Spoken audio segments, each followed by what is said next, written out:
All right. Well, our StreamYard says that we are live, Keith. All right. How do I find this? Once again, how do I find this? I am new to this. I see us on Facebook right there. Who the heck is that? It appears we are live. I see this on Facebook right there. Yeah, well, I can't. It appears. All right, so we have one person on, and I think that is me. And maybe I just signed off. I don't know. All right, folks, if you're jumping on, tell us who you are. Where are you coming in from? And what kind of day are you having so far? Well, so far it's a beautiful day, I think. All I need to do is find the our link to the show. How do I find that, Joel? Our show might be over before you find that, Keith. Yeah, well, it usually is. I forgot to set the reminder. That probably, but I didn't see an ad for it, actually. Is that true? There we go. There we go. I think, yeah. And I even sent one out, too. Barbara's on, and Joey's on, and Jim Russell's on. Jim Ross, I'm sorry. Into the volume. Right. We got some people all of a sudden. Yeah. All right. All right. Let's start a show. Hey, Joel, good morning. And boy, I got up at 7:30 this morning. Now, for a lot of people, they've been up half the day by 7:30, but for me, that's quite early. That's respectable. 7:30. Yeah. That's, you know. And I started my summer shaving regimen. Yeah. I've shaved twice this week, and I've shaved probably 4 times this whole year. Wow. Yeah, you're really stepping it up. Yeah, I am. I'm you're looking sharp too, man. Yeah, next project, I'm going to try to get my hair cut. It's getting a little shaggy. I can't wear the cap all the time. You know, when I'm riding the bike down the road, this cap wants to fly off. So right, and I bet by now your hair is just flapping in the wind when you're riding, right? Yes, it is. Yes, it flaps, comes out from underneath the. And I bet when you get home, your hair's all knotted up, and you got to comb it through. And combs just don't work. So anyway, hey, I got my coffee, Joel. You got a cup of coffee? I certainly do today. All right, let's have a show. Grab your coffee, sit back, relax for some hilarity. We will be right back. Here we go.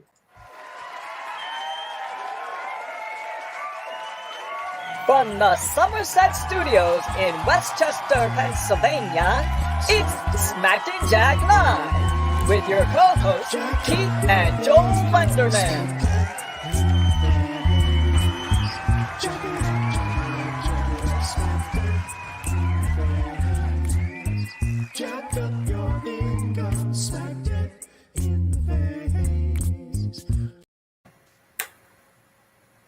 I just realized, Keith, that I'm wearing the same shirt right now that I'm wearing in that introductory video that we have there. Wow. Well, I'm wearing the same socks, but I've only, you got to just take my word on that. And I will say I'm actually wearing a pair of sweatpants right now that maybe I should have put on a pair of shorts instead. Yes. Well, I have the air conditioner on this morning because it's a little damp in the shop here. So yeah. This is that tricky time, although the last 2 months have been kind of tricky as far as the weather goes. But yes, it's not super hot out yet, although I think it's going to be today. So you have to turn your air conditioner way down for it to come on, Mm-hmm. Yes. Kind of dry out the air. Tara's on. And Brad's on. He's taking some time off from his very heavy fishing regimen. This morning, I have a cup of coffee with us yesterday. Hey, Brad, are you doing it legally this year? I see you're at that same pond. Yeah. Where is that? It's not Turner's Creek. Where does it go? That's Still Pond, I believe. In Still Pond, yeah. Okay, Keith. What do we got going on today, Joel? Well, it's a beautiful day in Pennsylvania, in Smack and Jack land, and indeed it is. I thought we'd start out with just an update on some of you may have seen the post that I put out yesterday, an update on my Collindale rental property, where, what was it, over a year ago? It's been a year January, so that's what, almost a year and a half? Almost a year and a half. Wow. That, let me see if I can get this up, that a car drove into our property down there. And, yep, there it is. there's that beautiful estate, and work just started on the repairs yesterday. Wow. Do you have any pictures from the cleanup and all that? It hasn't been like this for a year. Didn't they? Well, no. Remember they boarded it up and fenced. I didn't boarded up, right? Correct. Yeah. Yes. But it is essentially looked like this with boards around it for the last year and a half. It is mind-boggling, if you will, how long these things take. The day after this happened, I was sitting down with the insurance adjuster. We were going over our plan. So literally less than 24 hours later, he and I were signing papers and so forth. The insurance payment, the insurance settlement took till about April of last year. And then, sometimes, Keith, you kind of have to take things under control yourself. And yes. I'm not one to do that all the time. So I had requested to my manager, the guy who manages this property, we had a conversation, and then we agreed that he would look for, get some contractors lined up to give me estimates on this. 2 weeks later, I give him a call. Oh, Joel, the one guy that I had in mind, well, he died, and I didn't realize that. And that's all he had done. I got distracted, so oh Lord, yeah. And that's all he had done. And I thought, oh, you're kidding me.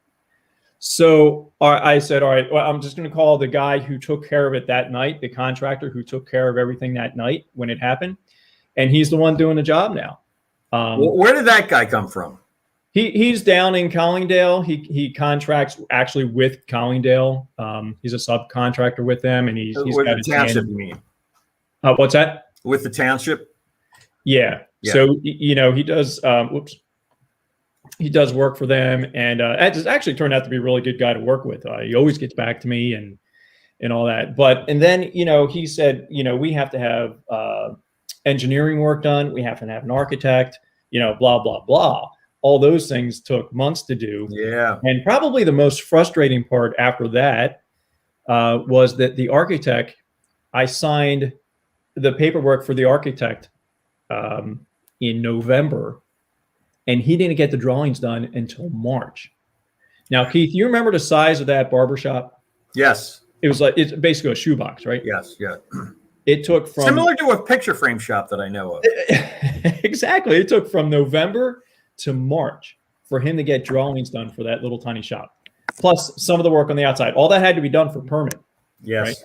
Right? Mm-hmm. Meanwhile, is when I got the summons from Collingdale to appear in court because having an unsafe building. This, that, and the other thing. Like you're not doing anything. Exactly. Wow. Neighbors are getting angry because going off. And I have Collingdale calling me because of things not happening. I'm like, you know what? The only person not making money in this whole deal was me. Taxes are paid, insurance is paid, the mortgage is paid, all the electric bill for that shop where the car was sitting is paid every single month. It's like $25 a month. I'm the one not getting paid anything. Yes, right. So it's in my best interest to get this moving along. But anyway, so there is our update on Collingdale. I know that people were just, sitting on the edge of their seats to find out biting their nails, the next chapter with Collingdale there, right? I got a question, though. Can you, your insurance, does it cover lost income? Because that was the upstairs wasn't it? Well, they're both income properties. 3 months. Wow. Yeah. And that's because that's what I pay for, right? I'm paying almost $2,000 a year for insurance, and that only gets me 3 months of rent in this situation. Yeah.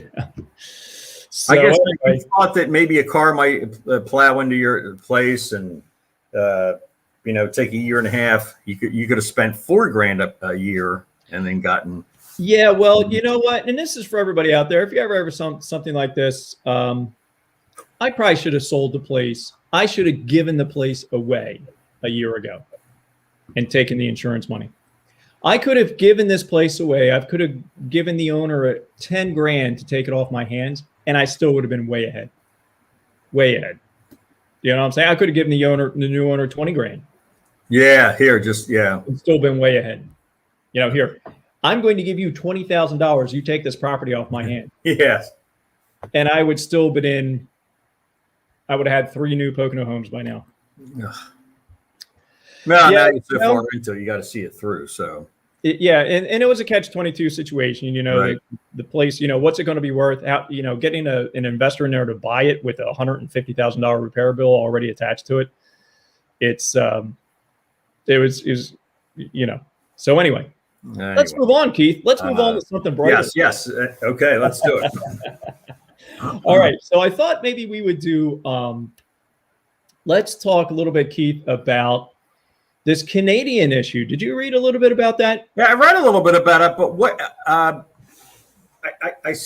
glanced over it and I didn't see when this actually started. It's been going on for quite a while, and I didn't see this in the news. This is complete news to me since last night when you sent me the article. Yeah, well, as you can see, this article right here from May 29th, I heard it on the way going to school yesterday or the day before, I can't remember. And I thought, wow, that is just really horrible. So especially coming from Canada, who is, you know, good and all that. It's like, you know, America does this kind of stuff. Canada doesn't do this. Yes, I know. Thanks for bringing that up, because for so many years we're thinking, oh, Canada is the place to live. It's always been just a wonderful, peaceful place. You're right. Yes. But there are, you know, apparently not.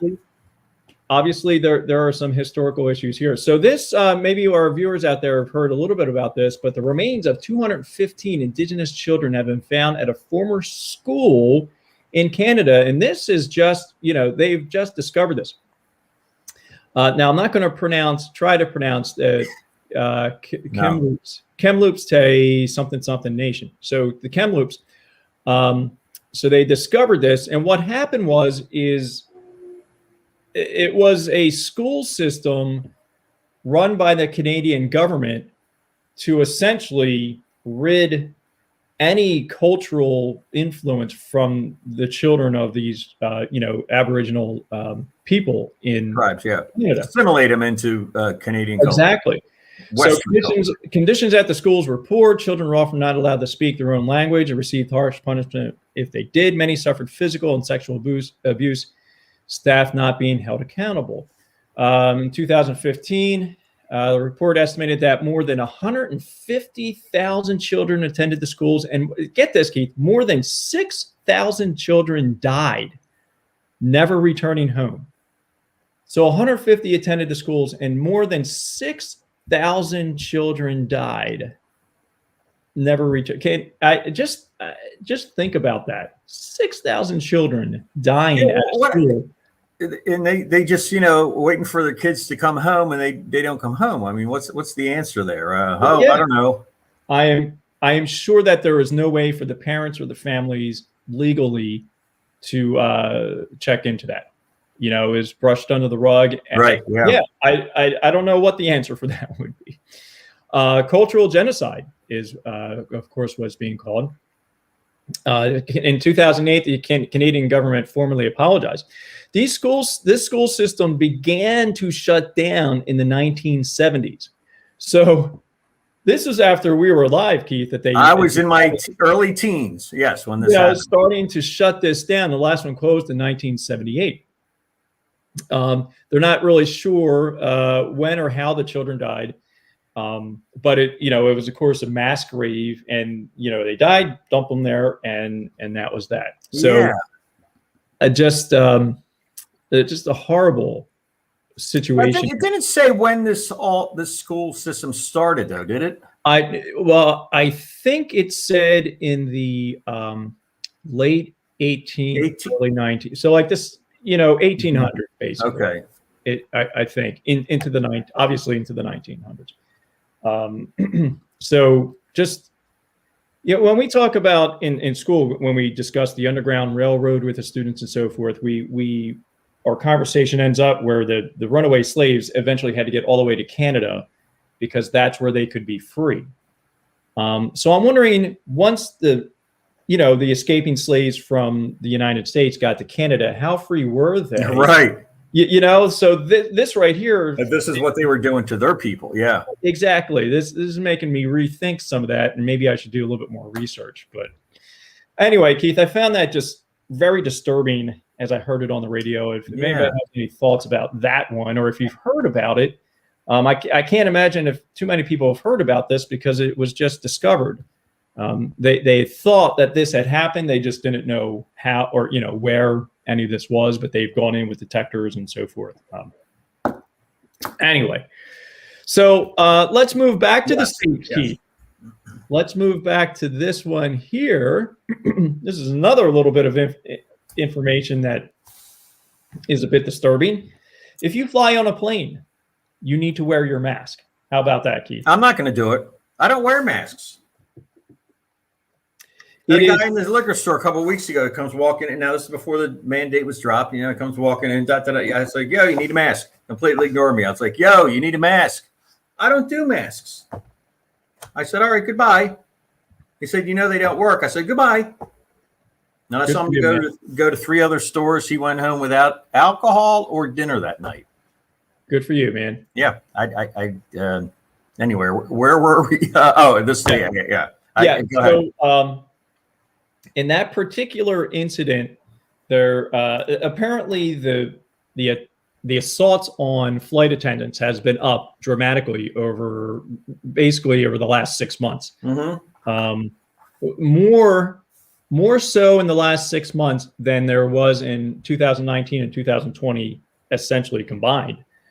And a lot of it has to do, not all of it, but a lot of it has to do with wearing masks. Now, this particular, the other day, what was it, last week or something, this 28-year-old lady punched an attendant in the face. The attendant lost 2 teeth. Blood, this, that, and the other thing. Of course, the offender was taken into custody after they landed. But apparently in that situation, it was kind of going back and forth the entire flight. Some of it had to do with masks. At the end of the flight, the young lady, she's only 28, still wasn't complying with everything that you need to do as the plane lands. I don't know if that's, putting on your seatbelt, taking your seat. I don't have to do this. I paid my ticket. I can do whatever I want. Exactly. Just being I don't know, just following directions. We have many issues with following directions. So that was another news story I heard driving into work on NPR. As you see, both of those are from NPR. Yes, and I have heard the airplane thing quite a bit lately. The problems. I'm going to be. I'm always a little scared to fly to begin with. She was not a lady. Now you're right. Yeah. It's going to be a long time before I fly anyway. I mean, I just the being so close to people that I'm not big into anyway, and just the whole thing. But if you're going to fly, it's a different world now. So if you're going to fly, you gotta play by the rules. If you go to npr.com and you find that, just type in flight attendants, you'll find that article. And there's an actual video. Of course, somebody caught that on video. And 2 rows in front of that event going on was a little child, I don't know, boy or girl, I couldn't really tell, but fortunately the child had headphones on. It was probably oblivious to what was going on, but yeah, that's what these kids are seeing. And those, and the planes now are pretty much full capacity. You can think of these flight attendants, what they need to do, just, something like you were doing, just talking about at the liquor shop, they have to do it to all these people in this plane. And they can't tell them to leave. They're stuck there until the plane lands. So what do you do with that person? What, well, apparently you can't put them anywhere. Exactly. Yeah. It was just, so they're requesting, like the flight or the unions and so forth, more marshals. So, in flight, I forgot what they're called, in-flight marshals. Air marshals. Yeah. Air marshals. Yeah. Essentially more police on the planes, so. That they've been doing since 9/11, but this is just just crazy. Everybody's their rights have been so infringed upon in the last year, and just makes me They run shake. those videos every night on the news of the those makeshift morgues up in New York that they were doing last year. Yeah, That was only a year ago, and we've forgotten all about that. That's right. this stuff that didn't exist. It's all a media hoax. Blah blah blah blah blah. Keith, And that is very interesting. You brought that up. Not to change the topic, but do you know there are still truckloads of bodies in New York City waiting wow, for really? burial? Yeah, I came across that a couple of weeks ago. I mean, they're still many of those trucks still sitting there waiting to go to the island, that mass burial, the island where they have a mass burial site, and I can't remember the name of the island. Which goes all the way back to Civil War days. Off of Manhattan, I guess somewhere. Yeah, man, if somebody remember the name of that island where they, essentially people don't have family, that's where they go. But you brought up that situation about the trucks. There are still trucks sitting there with bodies in them waiting for burial from. Wow. Yeah, it's horrific. We've kind of forgotten about a lot of this. Yes, yeah, right. And we are inconvenienced that we got to wear a mask on an airplane. Exactly. These poor people have been sitting in a fridge on a truck for a year. Yeah. And they're exactly that. And there are family members who are waiting to see their relatives, go to their final resting place. Right. So anyway, now that we've brightened everybody's life, really full of thought, give us a smack on the like button, love the love button, give us a share if you wouldn't mind. If you're getting anything out of this particular show. Keith, are we ready for trivia? Yeah, let's do some trivia. Let's lighten things up. Yeah, we're about halfway through the show. Let's do some trivia. Yeah. And do we have some jokes? We'll do some jokes. Yep. I had a couple of things from my thing, but for some reason it didn't print. Can you believe what I wanted to print didn't print? I think I would not believe it if it did print. We're going to have a guest on in the next couple of weeks. He's our cousin, and he's doing starting to do some video animation kind of thing or whatever. That's going to be our first guest. Our second guest, and if you know anybody, it's going to be a computer whiz. Probably anybody under the age of 15 would do, because we need help here. At least I do on this side of the screen. On your side there. Yeah. So is that an actual guest that you've scheduled for this computer stuff, or? No, we're going to find one. Oh, okay. I said I just got to walk outside and grab anybody off the street that's got it. 20 or under, and they'll know a lot more than me about it. Actually, in all seriousness, we will be having another guest, Kevin Comerford, who is often a viewer here. We have to get together on a date for him to go over, because he's got quite a business that he works with. Remember the essentially the shrink wrapping and so right. forth. Yes. Mm-hmm. Launched a new division of that, which I'm very interested in. Oh, great! The show. Wow. So we just need to kind of get that down, and we'll get our guests lined up. So sounds great. Yeah. Okay, so let's get into our trivia. Keith, are you ready to read the trivia? I am as ready as ever. I got my glasses, my real glasses, not my real glasses. All right, let me get into my screen share here, and I'll do it like that if that helps a little bit. No, this is perfect, Joel. Could we come up with something else here? Oh, Lord. The vehicle manufacturer Volvo was founded in what country? And there's a little side trivia to that. Was second to only the second export to what? I'm going to give it away. Well, I'll come back in a minute to that. All right. Okay. So the vehicle manufacturer Volvo was founded in what country? Okay, and I got another something else. That's number one. General Motors was founded in which city? Okay. All right. So obviously today these have to do, for the most part, with cars. Automobiles, yeah. When found on a vehicle speedometer, what is the letter MPH stand for? What do the letters MPH stand for? Okay. Okay, what is the name for the unit of measure of power that is roughly equal to 746 watts? I think I know that one. That's a tough one too. Okay, we need we have one more, but I have to say I don't know what that has to do with vehicles, but maybe I'm. I think you'll yes. What does the letters PT stand for in the name Chrysler family car, the PT Cruiser? Oh, I don't know that one. Possibly the ugliest car ever made. It was built on the chassis of the Neon. Remember the Dodge Neon, that little tiny thing? Oh, is that true? I didn't know. Yes, that. Yep, the same exact chassis, and they put this thing that weighed 5 times as much on top of it. And yeah, there you go. General Motors was founded. We already did that. Okay, so that's all. So number 1 is Volvo. In what country? Number 2 is GM General Motors was founded in what city? Number 3. Speedometer MPH. What does MPH stand for? Number 4, 746 watts is roughly equal to what? Measurement. And PT stands for what in Chrysler's family car? The PT Cruiser. All right, Keith, we will come back to trivia. Okay. Momentarily. Let's get out of our screen share and let's do some jokes, folks. Keith, did you know that yesterday was National Donut Day? Haha, no, I did not know that. Yeah. Donut Day. I should, because I love donuts. It's hard to find a good one anymore, but I love donuts. I know.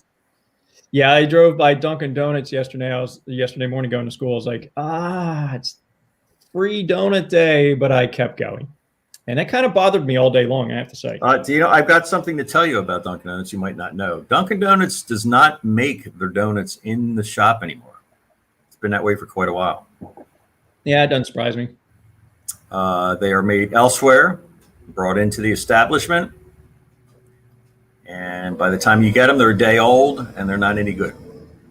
So it's not every 4 hours? Now, remember you used to go in remember that? You used to go in there, you could smell all that sugar, deep frying and all that kind of stuff. Nah. Yeah. They're too busy.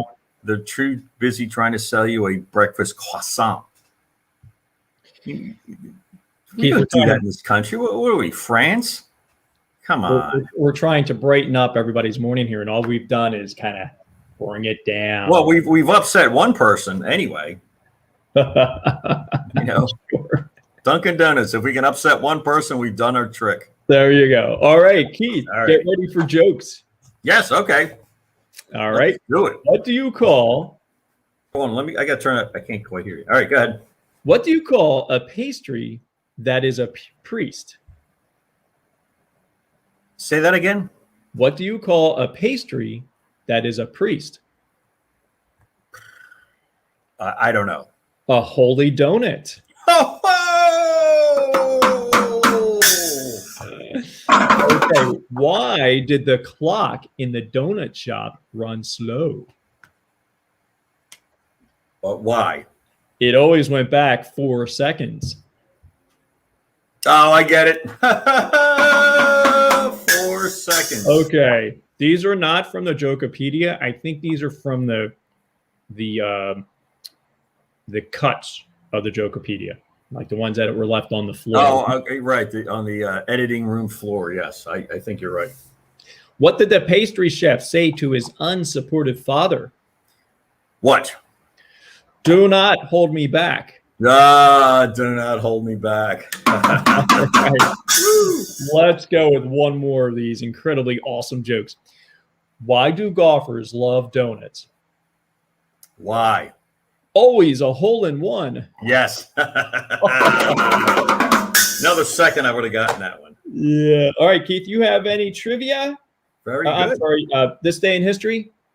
Well, we have this day in history. It's actually this day in rock and roll history.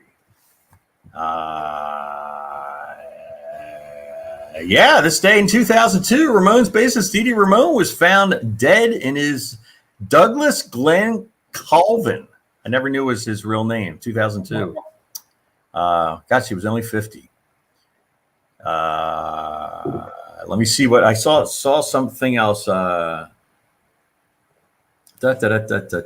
I tried to print these, and I could check off a couple of them. This day in 1993, Conway Twitty dies at the age of 59 of a ruptured Ruptured stomach vessel. Wow, that's ish. Conway Twitty, he was quite the country singer. Drummer Jim Hodder appeared on several Steely Dan albums. Died this day in 1990. Between, let me see, I don't know what he died from. Well, let me see one more thing here. Well, that's enough. Okay. Man, there's a whole bunch of stuff happened. Okay. This is what 1956. Check this out, Joel. 1956, Elvis Presley performs Hound Dog on TV. Remember that song? You ain't nothing but a hound dog. Yeah, 1956. Yeah. Wow. On the Milton Berle show. Remember Milton Berle? I do. I mean, I think the last we saw him, he was on Hollywood Squares. But God, yeah, that's where I know most of these people from Hollywood. Yeah. Wow. Anyway, resulting in a lot of protests from the viewers because he used to shake his just the way he danced and all that was crazy back in 19. He was a real shaker. Yeah, and this is 7-8 years before the Beatles came over and took over the rock and roll. But before that, it was Elvis Presley, Buddy Holly. There was a lot of crazy, huh? Anyway, that's what very happened. Crazy. All right, Keith, let's get back to our trivia answers. Yes, let's do that. How everybody did. So give me a second here. Hey, Josh is on. Yeah, I see Josh just jumped on. All right, and whoa. Yeah, sorry about that. I was trying not to do that, but didn't have a single thing to drink last night. I still can't. Alas, it happened. All right, so back at Volvo. Yes. Now this comes with. I'll throw in the second question here, and I'm sure Barbara should know this. The vehicle manufacturer Volvo was founded in what country? And in the 70s, it wasn't the biggest export from that country. What was now, Joel? You think this is funny, but this is true. What was the biggest export from that country? And the country was what? Barbara says Sweden. Yep. So let's say Sweden. Let's say Sweden. I agree, Sweden. And we'll give you a couple more minutes to now cars are pretty big and Sweden's kind of little. So just try to figure out what would be a bigger export from a tiny little country than a car. But this is true. So we'll give you a few more minutes on that one. All right. So that's General Motors was founded in which city? I'm going to say Detroit. Barbara says Detroit too. Yeah. Okay. Detroit, Michigan. Flint, Michigan. Oh, Flint. Okay. Maybe that explains all the lead in the water. That's remember the movie? Was that guy's first documentary? It was when they were closing down Flint, Michigan.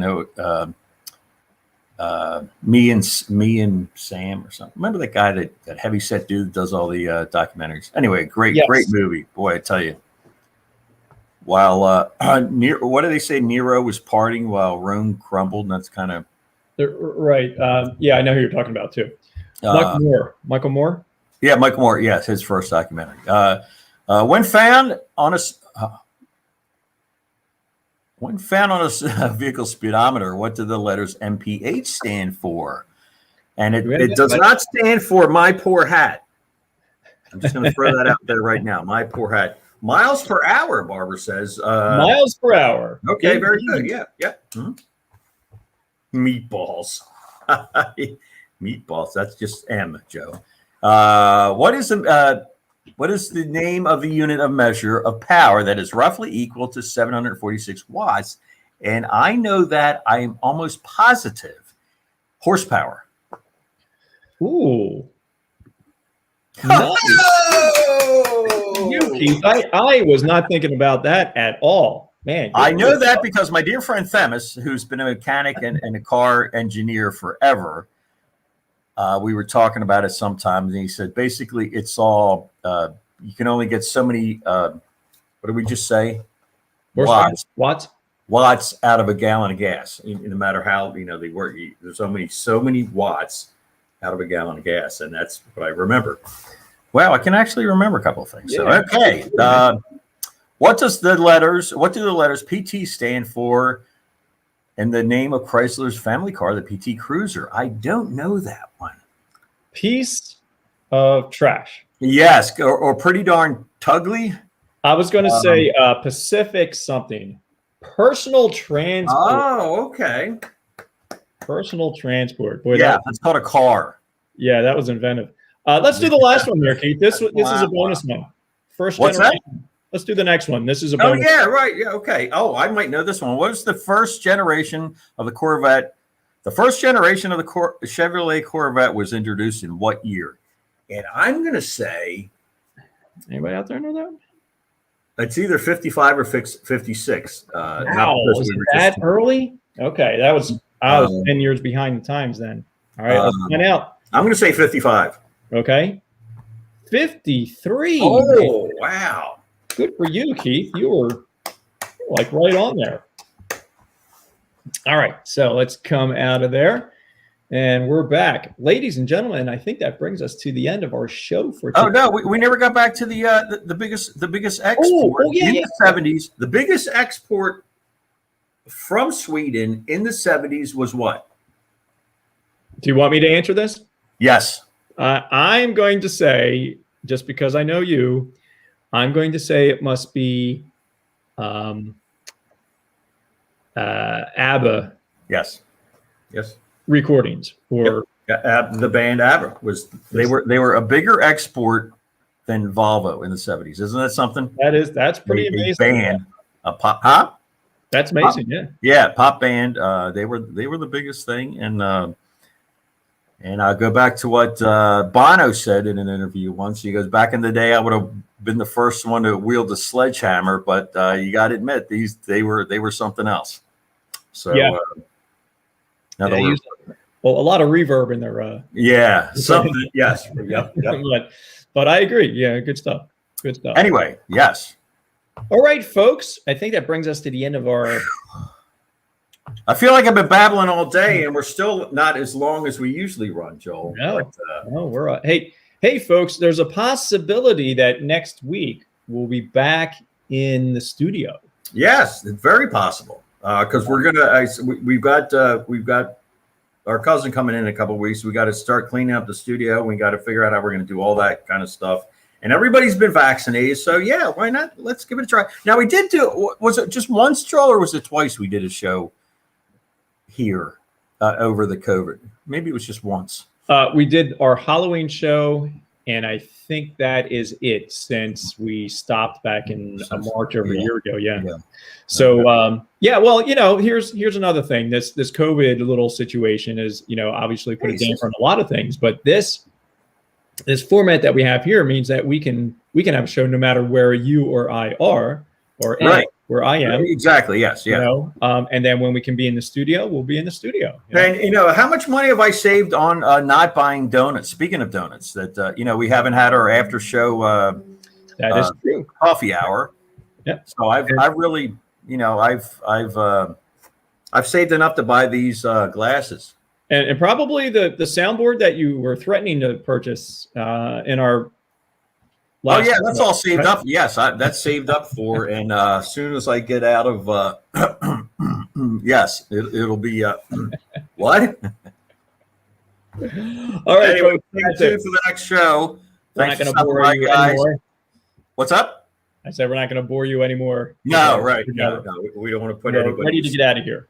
Thanks for stopping by, guys. And remember, you have a thought of your own, so you deserve a thought of your own. Indeed, we do deserve a thought. So be in touch, my friends, to live, laugh, and learn. And we'll see you on our next show. Thanks for stopping by today. Thanks for stopping by. Have a great day.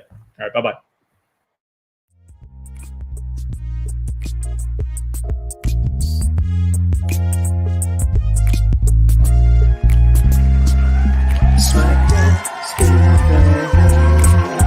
Jack up your knees, smack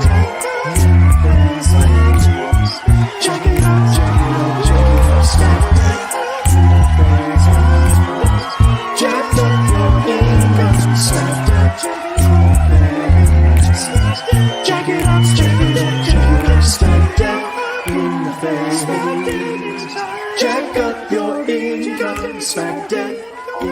days. Check it up, check it up.